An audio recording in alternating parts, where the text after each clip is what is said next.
안녕하세요. 커피앤톡입니다. 오늘도 와주셔서 감사드리고요. 바로 사연 읽어보겠습니다. 안녕하세요. 저는 이제 곧 환갑을 바라보고 있는 이혼녀입니다. 나이 든 이혼녀라고 해도 걱정은 안 하셔도 됩니다. 이혼한 지 벌써 20년이 됐거든요. 물론 혼자 살다 보니 때론 외로울 때가 있지만 저는 나름대로 만족스러운 삶을 살고 있어요. 나이 들어서 남편 뒷바라지 해줄 시간에 이런저런 취미생활도 할 수 있고 이렇게 유튜브 채널을 보는 시간도 가질 수 있고 말이죠. 여기 채널을 보다 보면 참 세상엔 다양한 일들이 생길 수 있구나 라는 걸 새삼 느끼곤 해요. 어쩜 그렇게 세상엔 나쁜 사람들이 많은지 참 살기 힘든 세상인 것 같네요. 그래도 그분들이 이곳에 사연을 올리면서 속풀이도 하고 위로도 받으시면서 용기를 얻는 걸 보니 저에게 있었던 일들도 한번 들려드리고 싶다는 생각이 들어 이렇게 사연을 보내게 됐습니다. 저는 25살이란 어린 나이에 결혼을 하게 됐는데 지금 생각해보면 그 어린 꽃다운 나이에 결혼을 했던 게 후회가 되긴 합니다. 조금 더 성숙해진 상태에서 사람을 진득하게 알아보고 해도 후회할 수 있는 게 결혼인데 말이죠. 아마 그렇게 일찍 결혼하지 않았다면, 좀 더 신중하게 결혼했다면 저는 남들처럼 평범하게 좀 더 평탄한 인생을 살았겠죠? 그 어린 나이에 결혼을 선택하게 된 건 철이 없었을 무렵 다들 그렇듯 사랑에 눈이 멀어서였어요. 남편은 동네에서 새로 생긴 병원의 수의사였는데 진찰도 정말 꼼꼼하게 잘해주고 너무 친절했었습니다. 제 반려견은 지병을 앓고 있어서 주에 한 번씩 병원에 갔어야 했는데 갈 때마다 그런 모습을 보니 안 반할 수가 없더라고요. 거기다가 저의 이상형 중 하나였던 동물을 진심으로 사랑하는 사람이라는 점이 너무 좋았어요. 하지만 단지 저만의 짝사랑이었을 뿐이었고 저는 마음을 꽁꽁 감춘 채 그저 병원에 매주 가곤 했었죠. 그러던 중 지병을 앓던 제 반려견이 결국 무지개 다리를 건너게 되는 일이 생기고 말았습니다. 담당이었던 남편이 극진히 보살펴 주었지만 결국 저희 아이가 앓던 지병을 극복하는 건 어려웠던 것 같아요.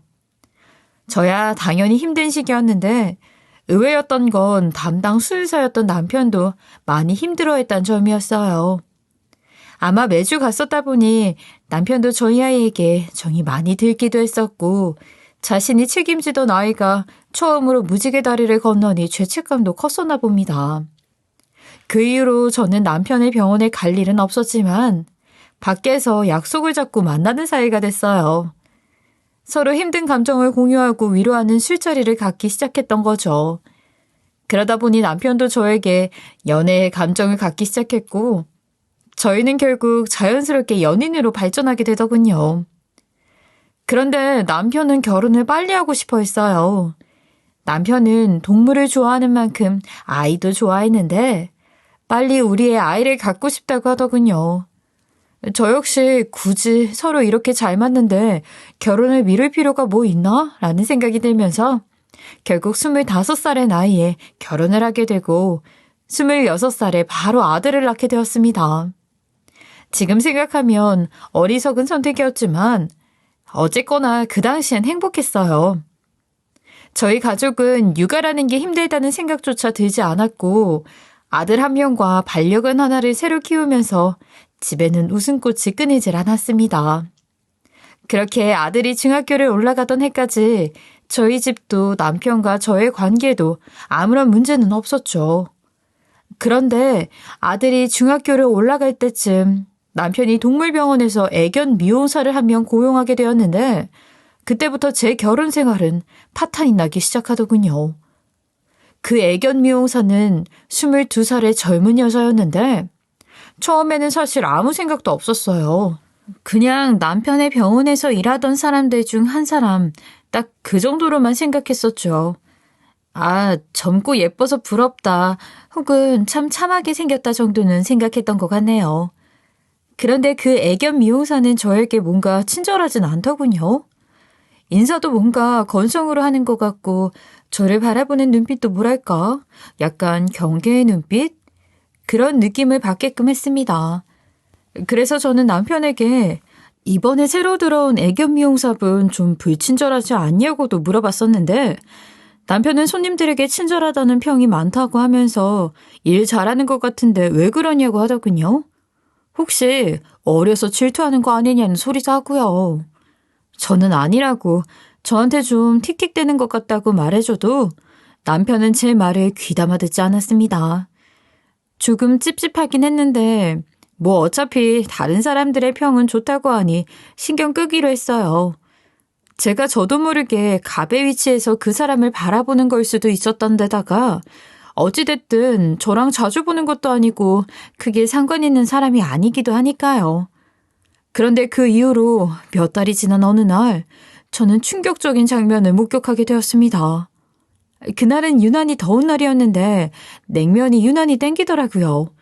그래서 남편 점심시간에 남편을 찾아가 함께 냉면을 먹어야겠다는 생각이 들어 시간을 맞춰 남편의 병원을 찾아갔죠.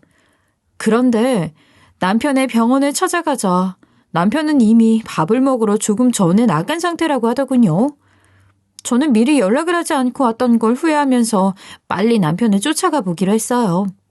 핸드폰에 전화를 걸었는데 하필이면 또 놓고 갔더라고요. 그래서 무작정 찾아보는 방법밖에 없기도 했습니다. 빨리 찾았으면 좋겠다는 마음으로 부지런히 뛰어다녀서 그랬던 덕분이었을까? 저는 생각보다 빠르게 걸어가고 있는 남편을 발견할 수 있었어요. 그런데 문제는 그 남편 옆에 웬 여자가 한 명 같이 있었다는 점이었어요. 심지어 손까지 잡고 말이죠. 저는 너무 놀라서 남편을 발견하고도 차마 남편을 부르지 못했어요. 제가 더위를 먹은 건 아닐까? 다른 사람을 착각해서 잘못 보고 있는 건 아닐까 싶어 몇 번을 눈을 비비기도 했었죠. 하지만 그건 아무리 봐도 남편이 맞았어요. 저는 순간 다리에 힘이 풀려 길바닥에서 털썩 주저앉고 말았습니다. 그때까지도 저는 행복한 결혼 생활이 이어졌기 때문에 남편의 바람은 상상해본 적도 없었어요. 저에게 남편은 너무나 순수하고 착한 사람인가 동시에 저에게 일편단심인 사람이어서 더더욱 그랬죠. 그런데 그런 남편의 바람을 그것도 제 눈으로 직접 목격하다니 얼마나 충격이 컸겠어요. 멀어져가는 남편을 멍하니 쳐다보다가 순간 정신이 퍼뜩 들어 일단 저 여자가 누군지 확인해 봐야겠다는 생각이 들더군요. 그래서 몰래 미행을 하며 여자의 얼굴까지 자세히 확인했는데 아니 글쎄 그 여자의 정체는 바로 남편의 동물병원에 새로 들어온 애견 미용사였습니다. 남자란 동물은 젊은 여자라면 사족을 못 쓴다는 말만 들었었는데 저희 남편까지 그랬을 줄이야. 배신감은 이루 말로 할 수 없더군요. 그제야 제가 그 직원에 대해 불친절하지 않냐고 했을 때 그걸 부정하던 남편이 이해가 갔어요. 아, 저 직원에 대해 호감이 있어서 그랬구나 하고요. 저는 그 상황에서 어떻게 해야 할까 많은 고민을 했었습니다. 당장 저둘 앞에 가서 손잡고 있는 손을 떼어놓고 지금 뭐 하는 짓이냐고 따져야 할지 혹은 둘의 뺨에 손을 올려야 하는 건 아닐지 이런저런 고민을 하게 되더라고요. 하지만 선뜻 그렇게 하는 건 쉽지 않았어요. 그렇게 한 이후 남편이 어떻게 나올지가 너무 무서웠던 거죠. 혹시나 그랬다간 날 버리는 게 아닐까 하는 공포감이 크게 다가오더라고요. 그러다가 저런 바람은 어차피 잠깐의 유의로 끝나지 않을까? 아무 말하지 않고 눈 감아주면 조용히 지나갈 일이 되지 않을까 하는 생각까지 발전이 되어서 전 다시 집으로 발길을 돌리고 말았어요. 지금 생각하면 그때 시원하게 손을 올렸다면 좋았을 텐데 하는 아쉬움이 크긴 하네요. 어쨌든 저는 그렇게 집에 돌아와서 두근대는 심정을 진정시키느라 하루를 꼬박 보냈습니다. 하지만 남편이 돌아올 시간까지도 제 마음은 진정이 되지 않더군요. 아니, 오히려 남편이 돌아올 시간이 다가오자 불안감과 초조함은 더욱 커졌고 남편의 얼굴을 무슨 표정으로 어떻게 바라봐야 하는지조차 감이 오지 않았어요. 이윽고 남편이 돌아왔을 때 전 도저히 남편을 바라보지 못하고 아픈 척을 해야만 했습니다. 남편의 얼굴을 쳐다볼 자신이 없더라고요. 제가 죄를 지었던 것도 아닌데 바보같이 저녁도 몸이 아프다는 핑계로 남편 혼자 밥을 먹인 뒤 저는 방에 틀어박혀 계속 아픈 척을 했어요. 그런데 제가 그렇게 아픈 척을 하고 있으니 남편이 제 옆에 와서 걱정해 주는데 뭐랄까 비참함, 패배감, 무력감 그런 복합적인 감정들이 제 안에서 복받쳐 오르더군요. 바람을 목격하고도 아무 말도 못하는 멍청한 제가 싫기도 했고 제 옆에서 걱정을 하고 있는 남편을 보며 역시 제가 낮에 봤던 건 잘못 본 게 아니었을까 하는 괜한 기대를 하는 저도 싫었어요. 어쩌다 이렇게 됐을까? 어제까지만 해도 우린 행복한 부부 사이였는데 저의 세상이 모두 무너진 듯 했습니다. 그런 생각이 들자 저는 제가 본 걸 남편에게 말하지 않을 수가 없더군요. 어떻게든 결론을 내야겠다는 생각이 들었어요. 저기, 오늘 날씨 많이 더웠지? 응, 그랬지. 그것 때문에 당신도 많이 힘들었나 보구나. 그래서 지금 아픈가 보다. 나 있잖아. 오늘 냉면이 먹고 싶었다? 아이, 그랬어? 그런 말을 하지. 내가 사가지고 왔을 텐데. 아니, 오늘 점심에 막 냉면이 엄청 먹고 싶은 거야. 그래서 생각했지. 당신 점심시간에 병원에 가서 같이 먹자고 하면 되겠다고. 어? 아, 그랬어? 아, 근데 왜 안 왔어? 그래서 내가 찾아갔었거든, 병원. 어? 그런데 당신이 이미 나가고 없다는 거야. 이미 밥을 먹으러 나갔대. 아, 맞아. 오늘 조금 일찍 밥 먹으러 나오긴 했었는데. 그런데 막 방금 전에 나간 거라고 그래서 빨리 쫓아가면 찾을 수 있을 것 같아서. 그래서 그 먹자 골목으로 갔는데, 있더라, 당신이. 그 애견 미용사랑 손을 잡고. 아, 그게 있잖아. 사실, 이거 내가 말하려고 했어. 왜? 왜 그랬어? 아니, 여보. 오해야, 오해. 오해? 손도 잡고 있었는데 무슨 오해? 아니, 그게, 진짜 미안해. 하지만 진짜 당신이 생각하는 그런 거 아니야. 그런 게 아니다. 그런 게 아닌데 같이 손을 잡고 밥을 먹으러 가? 그게, 말하자면 조금 길긴 한데. 남편은 그 이후로 자신의 상황을 설명하기 시작했어요. 그런데 남편의 설명을 듣고 저는 바람을 목격했을 때보다 더 깜짝 놀랐어요. 남편이 오늘 손도 잡고 같이 밥을 먹으러 갔던 그 애견 미용사는 사실 남편도 모르게 태어난 남편의 딸이었던 겁니다.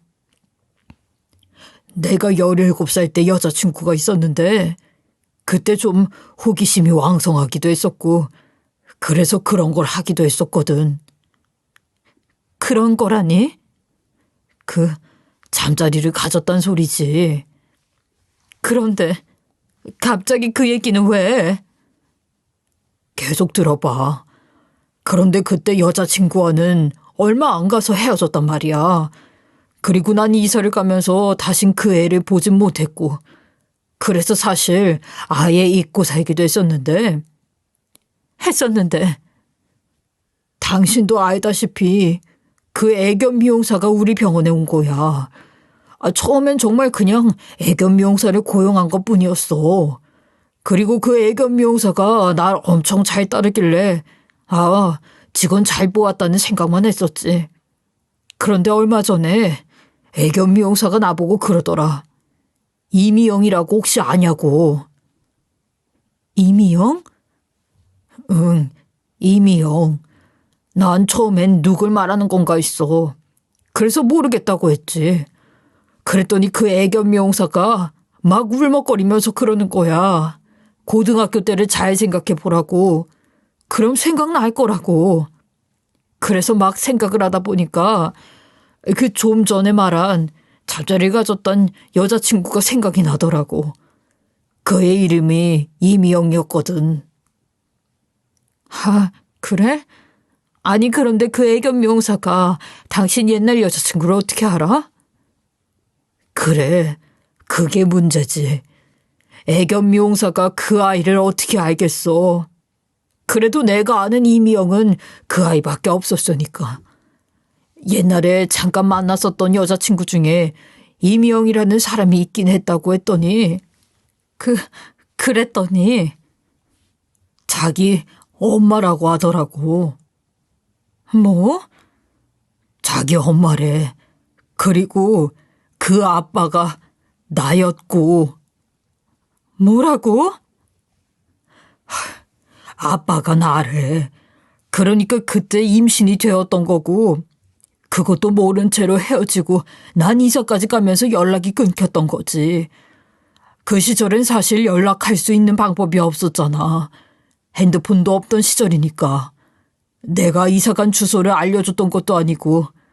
그런데 그 여자애는 자신이 임신이 됐던 걸 알고 무서워서 아무것도 못했대. 그러다가 이미 시간은 너무 지나버렸고 결국 아이를 낳게 되었다고 하더라. 아니 어떻게 그럴 수가. 그나마 다행스럽게도 부모님이 내쫓지는 않으셨대. 그리고 아이를 함께 키워주셨다던데.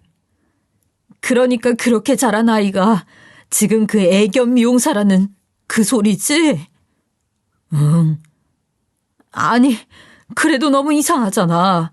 그게 사실이 아닐 수도 있는데다가 갑자기 지금 와서 당신은 왜 찾아와? 어쨌든 할머니, 할아버지는 엄마랑 잘 자라고 있었던 거잖아. 어차피 당신은 없는 존재였고. 나도 조금 의심은 가서 병원에 가서 친자 확인도 해봤어 이미. 그런데 친딸이 맞더라고. 그리고 지금 그 아이의 할머니, 할아버지, 엄마는 모두 돌아가셨대. 할머니, 할아버지야 진작 돌아가셨었고 엄마는 여기 병원에 오기 1년 전에 돌아가셨다고 하더라. 아휴, 나를 찾아올 수 있었던 건 엄마가 평생 아빠에 대해선 아무 말도 안 했었는데 죽기 전에 내 이름을 알려주면서 만날 일이 있을지 모르겠지만 혹시 만나게 되면 그래도 미워하지 말라고 했다는 거야. 서로 좋아서 생긴 일이었고 네 아빠는 아예 모르는 일이었다고. 그런데 자기도 아빠 얘기를 듣고 나니까 한번 보고 싶다는 생각이 들면서. 그래서 찾아와서 당신 병원에 취직을 했다. 아니, 어떻게 찾아왔대? 엄마가 다녔던 학교에 가서 내 이름을 대고 선생님들이랑 동문 애들까지 다 찾아다니면서 겨우겨우 알아냈다고 하더라. 네, 이렇게 된 일이었던 거죠. 남편은 저에게 계속 사과를 했습니다. 그리고 자기도 어떻게 해야 할지 몰라서 저에게 말을 못했다고, 너무 미안하다고 하더군요. 저 또한 많이 혼란스러웠는데 그렇다고 남편에게 뭐라고 할 수는 없었어요. 남편도 몰랐던 일이었고 최근에서야 알게 된 건데 어쩌겠어요. 자신도 갑자기 생각지도 않던 딸이 나타났으니 많이 당황스러웠겠죠. 한편으로는 솔직히 말해서 안심이 되기도 했습니다. 결국 남편은 바람을 피운 게 아니었던 뜻이니까요. 물론 저와는 전혀 관계가 없는 딸이 나타났다는 게 반가운 사실은 아니었지만 바람을 피운 것보다는 낫다는 생각이 들었던 거죠. 그래서였는지 저는 그 딸에 대한 안타까운 마음도 같이 생기기 시작했어요. 어쨌거나 아빠도 없이 20년을 넘게 커왔고 그러다가 지금은 결국 혼자인 셈인데 얼마나 외로울까란 생각이 들었어요. 그래서 남편에게 딸을 우리 집으로 데려와서 같이 살자고 말을 꺼내게 됐죠. 남편은 제 말을 듣고는 좋아라 하며 딸에게 제 이야기를 전했는데 생각외로 그 아이는 거절을 했다고 하더군요. 지금 와서 갑자기 그렇게 사는 건 어색하기도 하고 불편할 것 같다고요. 그리고 가장 중요한 건 민폐를 끼치기 싫다고 했다더군요. 저도 엄청 데려오고 싶다 이런 생각이었던 건 아니었다 보니 굳이 그 아이가 싫다는데 더 이상 말해봐야 뭐 하겠냐는 생각이 들어 더 이상 이야기하지 않기로 했습니다. 그런데 그게 또 문제가 다른 방면으로 생길 줄은 꿈에도 몰랐네요. 그 이후로 남편은 점차 딸을 챙긴다며 집에 안 들어온 경우가 종종 생기곤 했어요. 거기까진 그래, 오케이입니다. 그런데 그뿐만이 아니라 저나 아들보다도 딸을 더욱 챙기려고 하다 보니 서운한 감정이 생길 수밖에 없었어요. 예를 들면 명절이나 크리스마스 같은 날에 저희와 함께 하려고 하는 게 아니라 딸과 함께 하려고 하는 일 등이었습니다. 저희는 평소에 같이 살고 있으니 괜찮지 않냐. 딸은 평소에도 혼자 있는 데다가 그런 날이면 더더욱 외로움을 느낄 수밖에 없다면서 이해해달라는데 참 그걸 반대했다가는 괜히 저만 나쁜 사람이 되는 것 같아서 그러지 말라고도 못하겠고 하지만 서운한 감정은 어쩔 수 없이 쌓이긴 하고 이러지도 못하고 저러지도 못하는 상황이 계속됐었어요. 저는 혹여나 하는 마음에 남편에게 친자검사 결과도 보여달라 했었는데 딸과의 친자 결과는 사실이 맞았어요. 그걸로 남편과도 엄청나게 싸웠네요. 본인을 의심하면서요. 하지만 그래도 그 서운함을 어떻게든 꾹꾹 달래가며 참고 있었는데 어느 날 도저히 참을 수 없는 사건이 하나 발생하고 말았어요. 그건 바로 남편 딸의 생일날이었죠. 남편은 그날 딸의 생일을 챙겨준다면서 근사한 레스토랑까지 예약했더군요. 거기까진 이해합니다.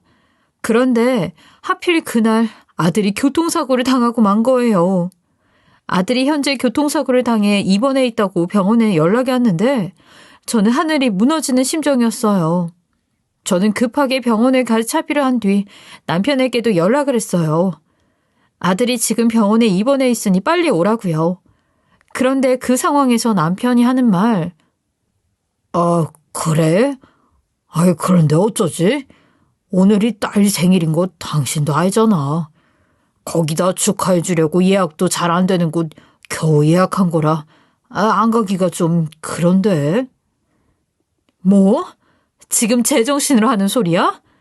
지금 당신 아들이 입원해 있다니까. 지금 그깟 생일이 중요해? 그렇지만 이게 딸하고 약속한 거기도 하고 안 가면 서운해 할 텐데. 일단 병원은 당신만 먼저 가 있으면 안 되나? 내가 간다고 달라지는 게 아니잖아. 안 그래? 당신 미쳤어? 그딴 헛소리 하지 말고 빨리 와, 당장. 몰라. 일단 당신만 먼저 가 있어. 난 좀 나중에 갈 테니까. 알았지? 급한 일 생기면 다시 연락하고. 난 일단 갔다 올게. 여보! 이러는데 정말 온갖 정이 다 떨어지더군요. 하지만 저는 일단 남편을 다시 설득하는 게 문제가 아니었어요. 빨리 아들이 입원해 있다는 병원에 가봐야 했죠. 저는 정신없이 지나가던 택시를 잡았고 아들이 입원해 있는 병원으로 향했어요. 병원에 가보니 아들은 그래도 천만다행으로 크게 다치진 않았더군요. 물론 뇌검사라던가 정밀검사는 해봐야 알겠지만 외견상 크게 다친 곳도 없었고 그저 기절한 채로 입원해 있었을 뿐이었어요. 저는 그 모습을 보고 하느님 부처님 감사합니다 하면서 겨우 시름을 놓게 되었습니다. 그런데 그렇게 긴장이 풀리고 나니 남편에 대한 생각을 하게 되더군요. 이건 뭔가 잘못돼도 단단히 잘못됐다. 이건 아니라는 생각이 강하게 들었어요. 아무리 딸 생일이 중요해도 아들이 사고를 당해서 병원에 입원해 있는데 아빠라는 사람이 그걸 안 우는 게 말이 되나 싶었죠. 그동안 서운한 감정이 많이 쌓여있기도 했지만 이건 단순히 서운함의 문제가 아니었어요. 이렇게는 더 이상 살 수 없다는 생각이 들었어요. 그리고 그 생각은 아들이 눈을 뜬 뒤 아빠는? 이라고 묻는 소리에 더 확고해졌어요. 아들은 눈을 뜨고 아빠를 찾고 있는데 거기다 대고 배다른 남매 생일잔치 해주고 있다는 소리를 도저히 못하겠는 그 심정 혹시 아시겠나요? 그 사건이 있은 후 저는 남편에게 이혼을 이야기했어요. 하지만 남편은 오히려 저를 매정한 사람 취급하더군요. 그동안 아빠 사랑도 못 받고 자란 아이가 불쌍하지도 않냐고요. 병원이야 어차피 자기가 갔다고 달라지는 건 아무것도 없는데 불쌍한 아이부터 챙겨야 하는 거 아니냐고 하면서 말이죠. 참 어이가 없었어요. 적반하장도 유분수지 교통사고를 당했는데도 아빠가 자기에 찾아오지 않는 아들은 안 불쌍한가요, 그럼? 전 그래, 하나도 안 불쌍해. 난 우리 아들만 불쌍한 못된 년 할 테니까 이혼하자. 난 이제 앞으로 도저히 당신 이해 못해. 앞으로는 그 딸 조금만 챙기려고 들어도 이번 일이 계속 생각날 거야. 난 그렇게 못 살아. 그러니까 그 불쌍한 딸 열심히 챙기며 사시라고 이혼해 줄게. 치사하고 더러워서 돈도 필요 없으니까 그냥 내 인생에서만 꺼져줘. 이렇게 말을 했고 남편도 결국 이혼에 수긍을 하더군요. 그래도 혹시나 이혼 얘기를 하면 반성이나 사과와 함께 앞으로는 우리를 좀 더 신경 쓰겠다고 말하진 않을까 작은 기대는 했었는데 그러지도 않는 모습을 보니 오만 정이 다 떨어졌습니다. 뭐 덕분에 저도 미련도 없이 이혼할 수 있었던 거긴 하지만요. 그런데 이혼을 하면서 돈을 안 받았던 건 후회가 되긴 하더군요. 그 이후에 제 삶은 엄청 힘들었어요. 경력도 15년을 끊겨있던 제가 어디 제대로 취직을 할 수 있겠습니까? 수십 군데 이력서를 넣어도 면접 보러 오라는 곳조차 없었죠. 아들의 학비나 생활비도 필요했는데 청소 아르바이트나 파출부 아르바이트 같은 것들로만 그걸 감당하는 건 정말 쉬운 일이 아니었어요. 제 식비에 돈을 쓴다는 것도 아까워서 하루에 한 끼, 그것도 제대로 되지도 않는 식사로 때우기 일쑤였죠. 반면 전 남편은 운영하던 동물병원이 이후로 더 잘 돼서 크기를 넓혀 이사를 간다고 지인을 통해 듣게 되었는데 너무 억울하고 배가 아프더군요. 그러다 보니 다시 이혼을 무르고 싶은 마음은 없었지만 돈 계산은 제대로 할 걸 하는 후회는 안 들 수가 없었어요. 하지만 뭐 어쩌겠습니까? 이미 인생이 그렇게 돼버린 것을. 그래도 하늘이 무너져도 솟아날 구멍은 생기는 법이라고 이런저런 작은 경험들을 쌓아가다 보니 결국엔 그래도 나쁘지 않은 곳에 취업은 하게 되었어요. 그리고 부유하진 못해도 아들 하나는 부족함 없이 키울 수 있었고요. 그렇게 혼자 사춘기 아들을 뒷바라지해가며 키워오기를 벌써 수십 년. 아들은 결국 본인이 소망하던 개발자가 되었습니다. 결혼을 약속한 아가씨도 있고요. 참 착한 아들이에요. 아빠가 없어서 힘들었던 점도 있었을 거고 저에게 불만이 이래저래 있었을 수도 있음에도 그런 소리는 단 한 번도 한 적이 없었죠. 또한 이혼 가정에서 산다는 점 또한 한 번도 부끄러워하지 않고 부족함이 많은 저를 오히려 자랑스러워하고 항상 당당하게 생각해줬어요. 남편은 참 못난 놈이었지만 그래도 아들 하나는 잘 키웠죠. 그런데 어느 날 아들에게서 병원이라며 연락이 오더군요. 아들이 산악자전거가 취미인데 자전거를 타다가 넘어져서 병원에 실려왔다고요. 그래도 다행스러운 건 골절과 타박상 정도만 조금 있고 큰 부상은 없었죠. 그래도 지금 당장 자기 혼자 거동하기가 불편하니 와줬으면 한다고 하길래 아이고, 그러게 그 위험한 건 타지 말라니까 하고 한마디 해준 뒤 병원으로 향했어요. 병원에 가보니 아들은 응급실에 있었는데 응급실이 생각보다 더 소란스럽더군요. 뭐 응급실이야 원래 정신없고 바쁘고 소란스럽기도 하지만 일반적인 그런 분위기가 아니었어요. 한쪽에서 어떤 여자들끼리 싸우고 있었거든요. 응급실에서 도대체 왜 싸우는 걸까 궁금하기도 해서 그쪽 이야기를 들어보니 대충 우리 애가 먼저 왔는데 왜 이 사람부터 봐줘요? 이쪽이 더 급하니까 그런 거지. 사람 아픈데 지금 그런 걸 따지세요? 심폐소생술 받는 거 안 보여요? 하며 싸우는 중이더군요. 그걸 보고 아유, 젊은 사람들이 서로 양보하면서 살면 좀 좋을 텐데 요즘 사람들은 너무 야박한 거 아닌가 하는 생각이 들었습니다. 그리고 무엇보다도 저렇게 싸우는 건 다른 환자들한테도 민폐가 될 테니 그런 걸 좀 생각하면 좋겠다 싶었죠. 물론 각자의 사정이 있으니 양보할 수 없는 상황이었을 수도 있었겠지만 그래도 목소리를 그렇게 높일 필요는 없잖아요. 그것도 응급실에서요. 두 여자는 응급실 안에 있는 도구들까지 던지며 난리를 치더니 결국 경비원이 와서 내쫓고 말더군요. 두 여자가 내쫓기고 나니 응급실이 한결 조금 조용해졌는데 그때 아까 그 여자가 말하던 심폐소생술을 받던 남자가 눈을 뜨더군요. 그 남자는 눈을 뜨자마자 내 와이프 어딨어요? 아, 내 와이프 데려와요. 하며 쫓겨난 본인 와이프를 찾는데 전 그 남자의 얼굴을 보고 기겁을 했습니다. 바로 20년 전 이혼을 했던 전 남편이더라고요. 세월이 지나 많이 늙긴 했지만 예전 모습은 그대로 아직 많이 남아있어서 금방 알아볼 수 있겠더군요. 와, 재수없게 저런 놈을 여기서 또 만나냐? 가서 이렇게 몸 안 좋은 걸 보니 꾼 좋다 골려주긴 할까 고민하고 있었는데 얼마 뒤 전 남편의 보호자인 아내가 들어왔어요. 죽음 전에 쫓겨났었던 두 여자 중에 한 명이었죠.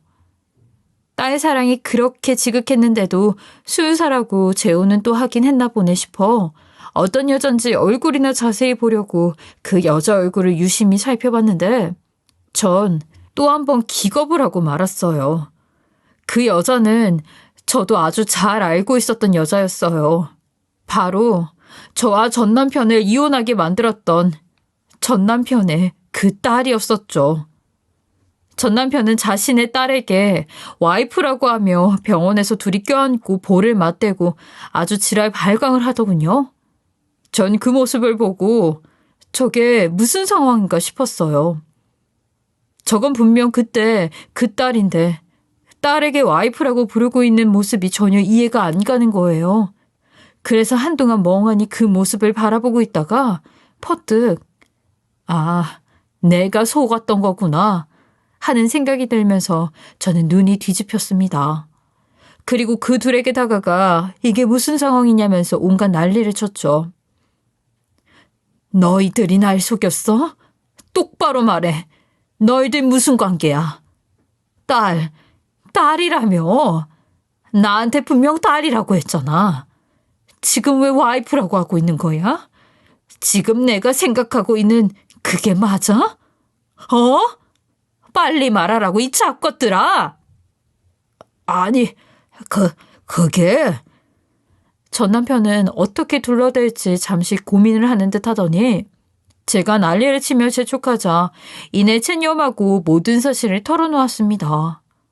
네, 역시 남편과 딸이라는 여자는 부녀 관계가 아니었어요. 남편은 18살이나 어린 여자와 바람을 피웠던 거더군요. 남편이 바람 피우는 모습을 목격당하던 그날 남편은 순간적으로 거짓말을 생각해내서 그런 사연을 만들어냈던 겁니다. 그리고 그 이후로는 오히려 딸이라고 하면서 당당하게 바람을 피운 거예요.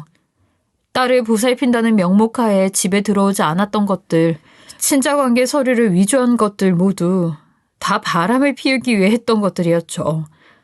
참, 사람 하나 바보 만드는 게 그렇게 쉬운 일이었을 줄이야. 그 거짓말에 속아 저는 남편이 바람 피우는 걸 멍청하게 지켜보기만 했던 꼴이었던 겁니다. 그뿐만 아니라 재산분할도 제대로 하지 않고 이혼까지 해줬으니 이 두 연놈들은 얼마나 즐거웠을까요? 전 개고생을 해가며 아들 하나 겨우 키워냈는데 말이죠. 저는 그 둘을 사기죄로 고소를 할까 하다가 사기죄에 공소시효가 지나 아무런 의미도 없을 것 같다는 생각이 들었어요. 법적으로는 도저히 해결되지 않겠다 싶더군요. 그래서 그냥 당당히 직접 요구하기로 마음먹었어요. 내가 그 당시 속았던 것들에 대한 죄값, 그리고 이혼 당시 귀책 사유를 포함하여 제대로 받았어야 할 재산분할 등등 몇 배로 이자를 붙여서 요구했어요. 하지만 전 남편은 어차피 법적으로 뭐가 되는 것도 아닌데 배째라는 식으로 나오더군요. 받고 싶으면 고소를 해서 정식으로 받던가. 지금 그 이후로 시간이 얼마나 지났는데, 이제 와서 난리야.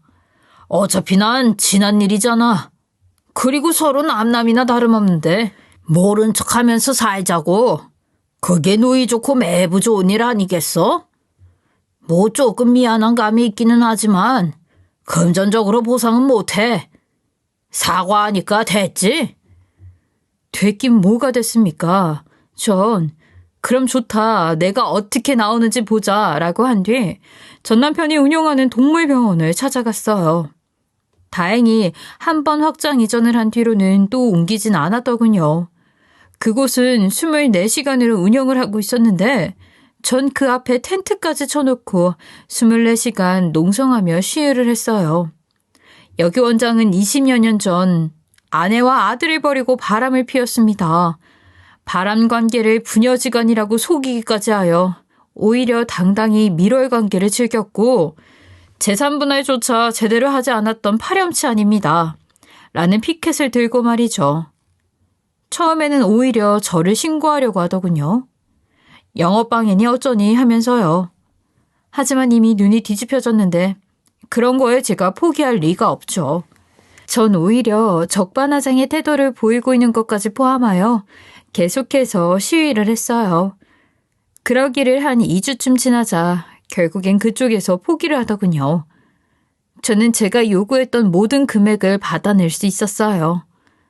또 그 동네에 입소문이 퍼지면서 결국 그 병원은 규모를 줄여서 이전을 했다고 하더군요.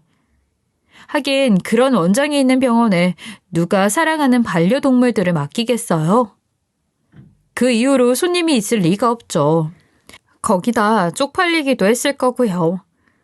동물병원 간판이 내려지는 것까지 확인하자 그제야 저는 20년 묵은 채증이 같이 내려가는 것처럼 느껴지더군요. 청산을 제대로 했으니 이제서야 정말 남남으로서 생각도 안 하고 살려고요. 그쪽이 앞으로 어떻게 살든 이제 저와 아들은 더욱 잘 살 테니까요. 사실 아들 결혼 자금 줄 돈이 부족해서 머리를 끙끙 앓고 있었는데 하늘이 내려준 기회였던 것도 같아요. 아니면 아버지가 아들 결혼 자금 제대로 대주는 것이 당연한 이치이니 순리대로 흘러간 걸까요?